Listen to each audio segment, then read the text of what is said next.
क्या क्या बना लेती हो? उल्लू बना लेती हूँ, दिमाग का दही बना लेती हूँ, और हाँ, घर को झन्नू बनाने में तो मैं एकदम माहिर हूँ। मारुति स्विफ्ट देखते हैं, सबके पास वही है। वैगनर पुरानी हो गई है। नैनो अरे बहुत छोटी है। रेडी ले ले, छोटा सा ठेला, आलू प्याज लगा के 20 रुपए 20 रुपए 20 रुपए आलू ले। आज सुबह सुबह पता है मैंने पानी को अप्रैल फूल बनाया। पूछिए कैसे? पानी को कैसे अप्रैल फूल बनाया? मैंने उसे गर्म किया नहाने के लिए। अच्छा। और नहाया ही नहीं। आपने जिस नंबर को कॉल किया है अच्छा, वो व्यस्त होने के कारण। और तुम कौन हो जो मुझे बता रही हो? गया है। हेलो, हेलो, कौन थी वो लड़की? हाँ? लड़की कौन थी वो?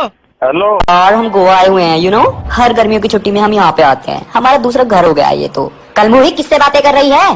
पानी की बोतल भरी या नहीं? और हाँ, कूलर में भी पानी भरना है। अच्छा चल बाय, अब हम सब बीच पे जा रहे हैं।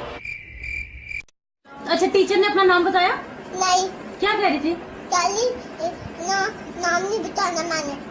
क्यों? और मुझे ऊपर से पढ़ाया भी नहीं। पढ़ाया भी नहीं? क्यों नहीं पढ़ाया? लॉलीपॉप इतना छोटा दी थी। अच्छा बताओ, गुड का अपोजिट क्या होता है? बैड, कम, गो, अगली, पिछली, पिछली, अगली। Shut up, keep talking. मेरे बाप चुप हो जा। मेरा बेटा बोलता जा। You are rejected, I am selected.